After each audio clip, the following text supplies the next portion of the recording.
Happy President's Day. Hey everybody, welcome to Team Time. It is Monday, February 19th, and it is President's Day. So we are excited to spend time in community and connection with each other. And we wanted to get started by finding out from you guys, of all of the leaders that you know, if you could pick out your favorite leader in the world, what is it that they do that makes them so great? What is it that you admire about them? If you'll just take a moment and think about it and pop it in the chat, we want to just be mindful of these incredible leaders that we know and the things that they do that make them great. So I'm going to open up the chat because I'm sure you're thinking. I know it's a deep question to start us off on Monday night. Oh, okay. Mel Robbins, her honesty and her transparency. I love that. So a great leader is honest and transparent. That's what that tells me. That's awesome. And for those of you who are just joining us, we are popping in the chat something that we admire about our favorite leader. So something that they do that is very admirable or what makes them great. The energy around what they do. I love that, Gina. So a great leader has great energy. Charisma and honesty, man, those are two great qualities as well. Let's see if any others come through. Leading by example, man, that's a good one. And we just encourage you to keep them coming. So pop them in the chat. Let's make this interactive. And I just want to acknowledge just a few more that have come in that are pretty incredible. Lucy said humility. So a great leader is someone who's humble. They refuse to quit despite attack. Coaches at Orange Theory are always kind and upbeat. I like that, Joni. We want to be around people who are kind and upbeat, right? So I love that. They paint the picture of their vision so that it comes alive. And woo, now they're just flowing. I love this. They go deep, they're honest, they're uplifting, they're humble, and they're vulnerable. So many great things to be thinking about. So tonight we're taking a deep dive into leadership and things that make leaders great. And we wanted to give you a couple of announcements as we are getting started. If you are local in the Southeast area, we have an event coming up on March the 2nd. It's going to be on a Saturday, so would love for you to save the date and be there. It's going to be an incredible event, so really excited about that. And wanted to remind everybody about the February challenge that is going on right now. So if you aren't aware, in the month of February, we're doing a $100 drawing for anyone who has 2,000 in frontline volume and also earns the 3% bonus. And here's a pro tip. If you earn the 5% bonus, you get 2 entries. So shout out to Meredith and to Frank and Shauna, who already have 2 entries in that drawing. It is pretty incredible. And one of the reasons we're doing this is we are moving towards the summer event that's coming up at the end of July. So the qualifications are different this year. And so we want to partner with you because we want you there. And we believe it's possible for everybody on this call. So the other really exciting thing that's been going on recently is we've been doing some watch parties. So after our Monday night calls, we've been doing watch parties, but also on Saturday mornings. And so wanted to ask somebody what you thought of that. Vicki, I know you were on Saturday and it was pretty impactful. Will you share with us what you love about the watch parties? I would love to, Meg Johnson. So I have to tell you, when I started working on this, because I did get a little heads up saying, could you? And so I kind of went philosophical and I went, nobody cares about that. But here it is. And it's going to sound really familiar. First of all, there's accountability. You're on the screen, you're with our leader, all of it. You get to chat during the call on the chat feature. So just with our team. So that's really fun. Afterwards, you have conversations about what other people heard, because I can guarantee you something that somebody else heard that you didn't really write down, you go, oh, yeah, that's really good.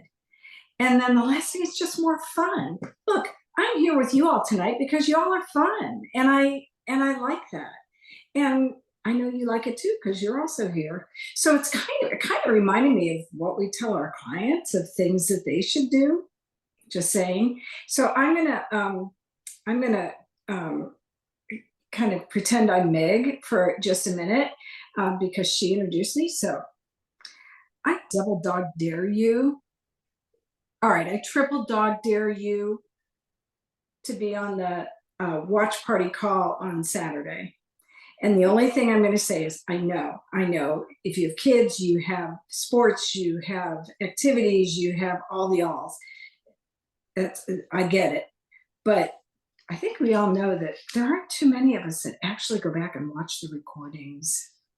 So get on the call. It really is fun. It makes it a whole lot more fun than just sitting in my office watching it by myself.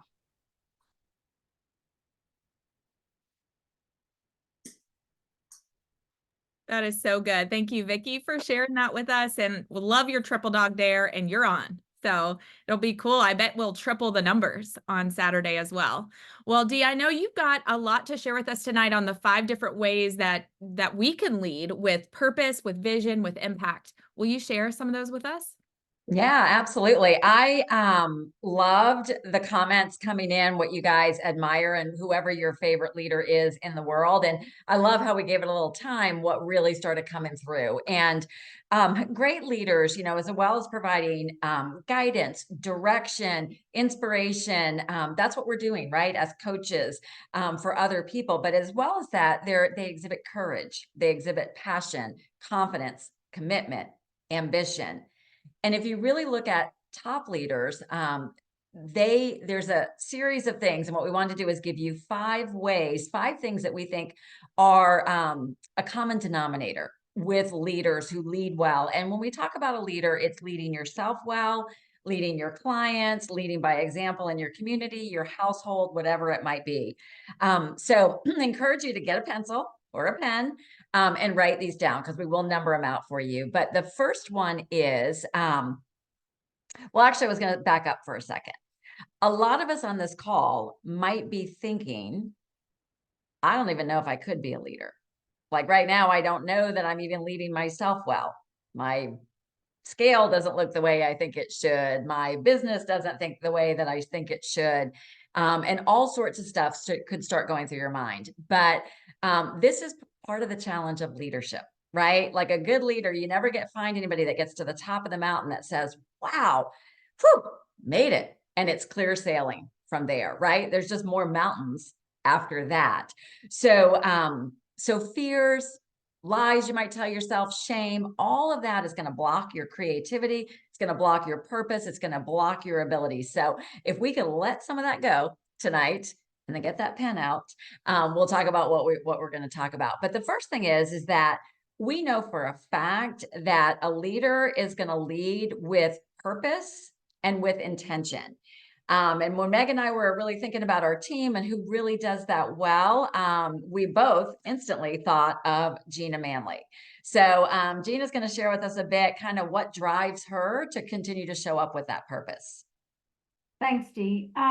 So for those of you who I don't know, I became a client in September of 2018, adding Optavia to the long list of diets that I had done since I was a kid, figuring why not. And bought my coach kit at the end of October of 2018, right before my 55th birthday, because my life changed in 2 months. And I knew people like me in my world that I wanted to help. And it was fun. And I found some purpose. And I've always been in medical sales and marketing. But I had never felt this kind of a passion for something. And how could you not? You might help someone change their life. You might help them change their future. And so it was so much fun. And so I was fitting it in the nooks and crannies of what I was doing. And ultimately, long story, it became, I moved into, I'm a coach, and that's what I do full time. And for the first few years, so it's been 5.5 years. And I mean, business was great, and clients, and it was, you put a post out there and you'd get 1 million messages back. And the last 1.5 years has been really hard. You can't put a post out there and expect to get people wanting to know what you're doing. And so when I really looked back about, okay, how do I continue to sustain this? my passion. It's my purpose. I've never been this professionally fulfilled before. And we learn as clients, we can do the hard, right? It's not easy. Our weight loss journeys are like this. Well, so is our coaching journey. But I really felt like I was meant to do this. I was called to do this, and I can do hard. And so showing up here every Monday night was just so important to me. Our community is all about love and growth and service within each other, but service for our clients. And there are times when I can't make it on a Monday, but it's the first thing I do Tuesday morning is go back and watch the recording. Come to the Saturday trainings, come to convention, etc. And I just felt it was important. I had never been in a professional situation like this where there was so much community. And again, as my business grew and I formed an LLC, I named it Healthy Purpose. My email, Healthy Purpose, because I found a purpose in what we do. And so it's not just speaking to the one person on our heart every day. It's, how can we serve the people in whether it's through humor or education or being vulnerable. That was a big thing for me, but I knew if I did that, it might make a difference to someone else because we think we're alone. We think we're alone in how we feel when we're struggling with our weight. We think we're alone, that, it looks, they're signing up all these new clients. It's so much easier for them. No, it's hard for all of us and we all go through it. But there's a passion here. I do a lot of networking and variety of networking. I even started a networking group in my community for women, and it's been great. It's actually kind of reignited something in me to be with all of these women every month. For those of you that have never done any kind of networking, if you want to message me later and ask questions, pick my brain, I'm happy to help with what I've learned over the last going on 6 years of coaching. So I'm in it for the long haul, and it's nothing is ever easy, but it sure is worth it in the end. Thanks, Dee.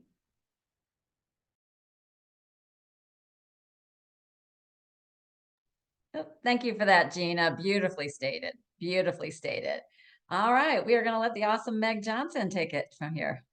Awesome. Well, I love that Gina helped us figure out, okay, leaders, they coach with impact and with purpose, but they also coach with integrity. So what does that look like to coach with integrity? And integrity, the best way to think about it is leaders do what they say that they're going to do, right?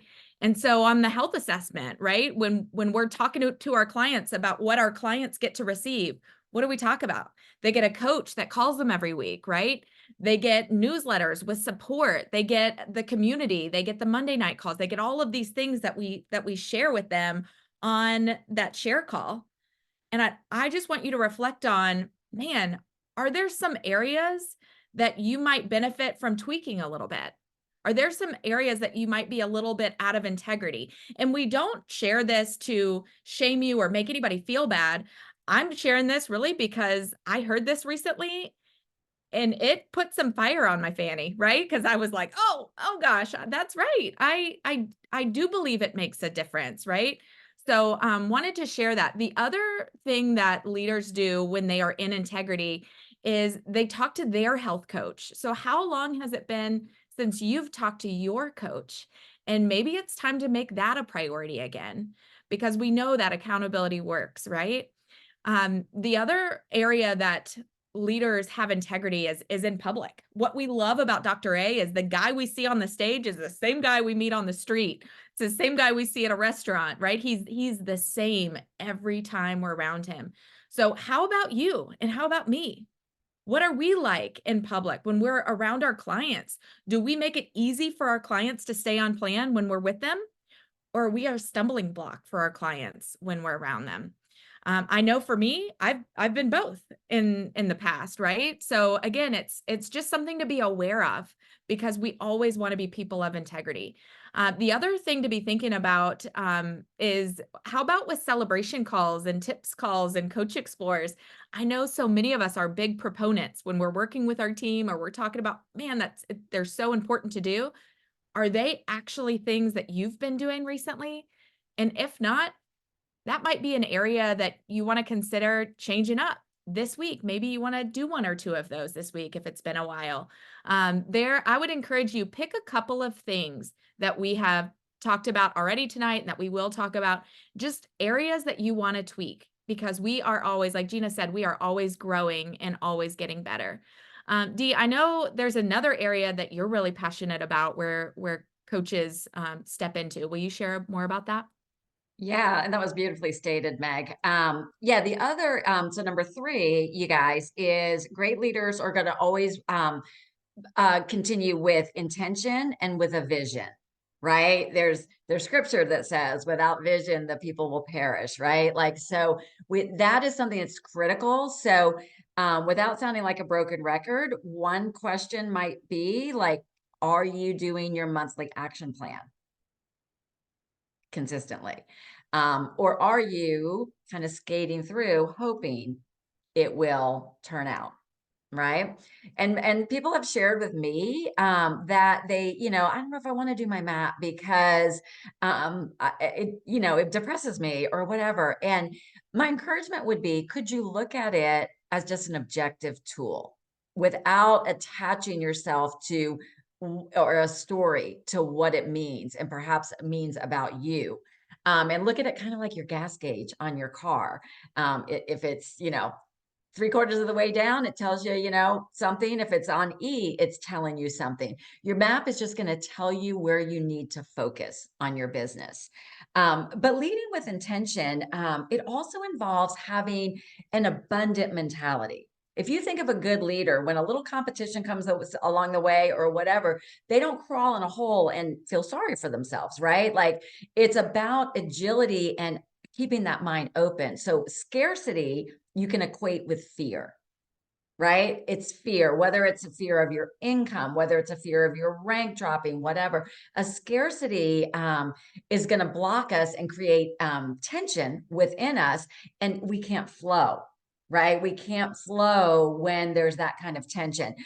When we get scared, we can't see opportunity. And a conversation we had over the weekend, it was part of the training from Saturday. I want Lori Pulver to share on this because she had such a unique perspective on this abundance mentality and the way challenges show up and how do you keep that vision and intention. Hey, everybody. So Saturday was great. And I have to say, I highly encourage all of you guys, if you can, to really be intentional about showing up for the trainings, because it is great. And throughout the whole training, we are all messaging, with each other. There's a lot going on in the chat, and then we can have some really good dialogue about it right afterwards. So definitely recommend. But especially this past one, if you didn't listen in on it, it's so worth listening to. And I even tried to listen to it more today on my ride home to get more of what Dave Blanchard talked about. It was really a special treat to get to hear him talk. I must say, I had never heard him speak before. I know many of you have worked with him before, but I had never seen him speak before. And I'm sure there's many of you out there also that haven't had the opportunity to actually hear him firsthand. And he said so many things, and I probably could talk for way too long than I'm supposed to about all of the things that he said. But a few of the things that that really resonated with me, and I'll look here at some of my notes.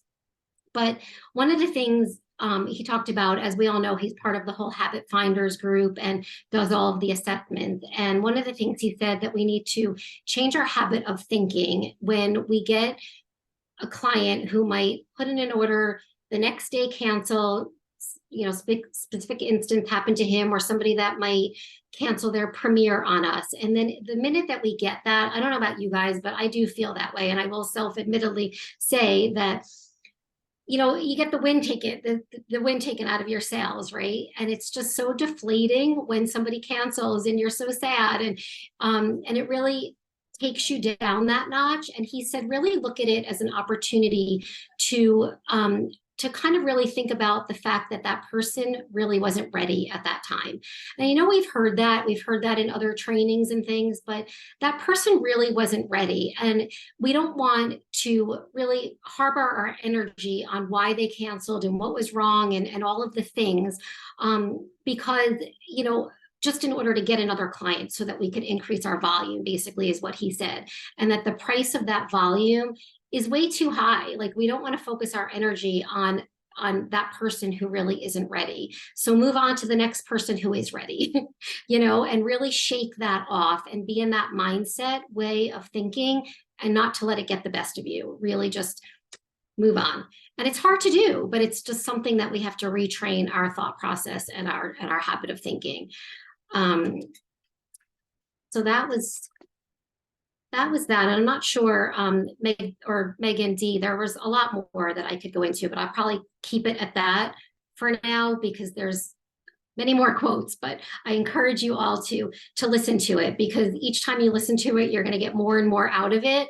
And a lot of it is very resonating and really purposeful. And I think we can all use to hear what he had to say. So thank you. Yeah, so good, Lori. So good. The importance of our mindset, right? And, as a budding leader, right? You've reached the rank of executive director and then, slipped a little. Oh, it's okay if I say that, but I mean, it's life, but you're fragile, right? And when you feel fragile, like a cancellation or something, it feels big, right? And if we can adopt this kind of a shift in the attitude, the slightest tweak can make the greatest difference. And honestly, most importantly, in your joy. And when your joy is there, you're going to radiate different out into the world. So. And that was, and I'll say one more thing, just really quick, please. At my notes, that he said that when you create an expectation that is unmet, and such as you're at this rank and then you go down a couple of ranks and you've created that expectation and it's not met, we start to hate what we're doing. We beat ourselves up about it. We talk ourselves out of doing it more. It causes a lot of negative energy throughout our body. And it's a really in-depth chemical process that he went into that I won't go completely into, but it really spirals us down. So getting out of that whole mindset is what we need to be working on. Yeah. Love that. Love that. That was something I wrote down too. That was so, so important. Okay. So we've had our 3, we're going to go to number 4. And so a good leader is always going to invest in themselves. And I don't mean anything like financially or whatever. What I mean is that a good leader is going to invest in being the best version of themselves. So we're going to be the best we can from a physical perspective, getting the rest we need, taking care of ourselves, following our habits of health. And you guys, even if it's not perfect, it's about consistency. You're staying in the game, you're continuing to move forward, setting new goals. And the same applies, we know our business is never going to outgrow who we are as an individual. So it also is doing things with intention, such as personal development, reading a book, listening to a podcast, something that's going to open our mind to different ways of thinking. And one thing I thought about myself, I'm like, how do I show up as my best self? And one thing that I know is that I have to have my morning routine in the morning. And when I don't, and it could be as simple as I skip my devotionals or I skip my personal development and I jump right to social media. I might be up early and I might be drinking my coffee, but if I miss those steps, my day is going to feel different. Or a day I sleep in is going to feel different than a day I started with intention. So I would just question yourself and challenge yourself on starting with intention. I've shared quite a bit in the past from this book called Amazing Possibilities. It's by Matthew Kelly, given to me by a dear friend. And it's 365 days of inspiration. And there's never any coincidence, right? When I was planning to talk about that today, he actually asked the question for February 19th, how do your best days begin? And he said, the thing is, most people have never thought of it. It's a simple thing, but true evidence of how little strategy there is to our lives. You see, in my own experience tells me this: if a day doesn't start as a great day, it is very, very, very unlikely to end up a great day. Once a day gets away from us, we tend to go into survival mode. Consciously or subconsciously, we tend to start thinking to ourselves, okay, let me just get through today.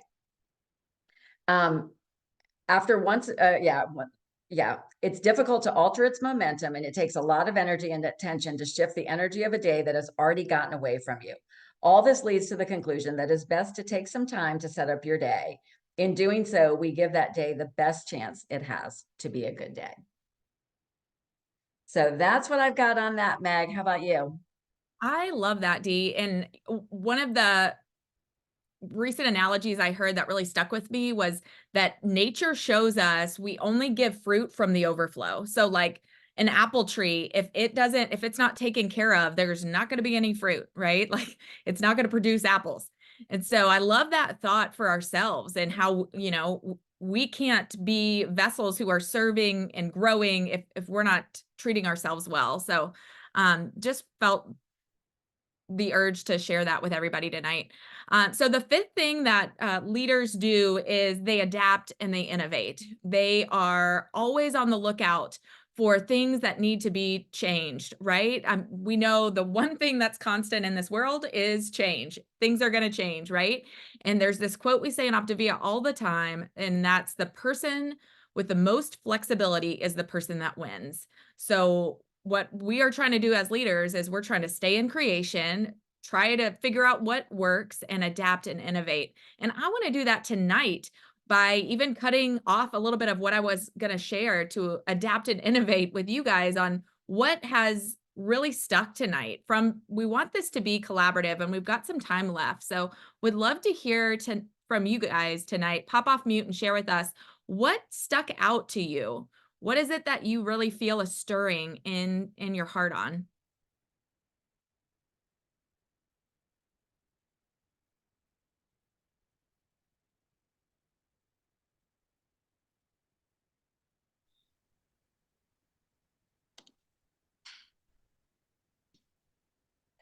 Elizabeth, is that you? Yeah. Come off mute? That was me. I came off mute. Okay, so I'm going to do a really scary share. But I felt very, very called out and a sense that I need to grow here on the integrity of, am I the same when I'm talking to my health clients and when I'm in fat burn in public as I am whenever I am maintaining my health and optimizing in public? Because it's really easy for me. We don't go out to eat a lot. So normally if we are in a social setting, that is like our 5%. We talked so much that the 95% is where those long-term goals are maintained and optimized, and the 5% is okay, right? Well, that really called me into accountability tonight to hear when I am celebrating, am I making those who's celebrating with me feel like they just to carry along with what I'm doing need to slip on some of their habits? And oh, that hurt.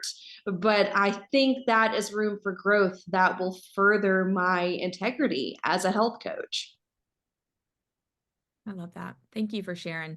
And as coaches, we aren't expected to be perfect. That is not a part of the job, right? Like there's not a single perfect health coach out there, but I love that you're being sensitive to where you feel like you could grow. That's really cool. And thanks for being brave and sharing with us. Who else?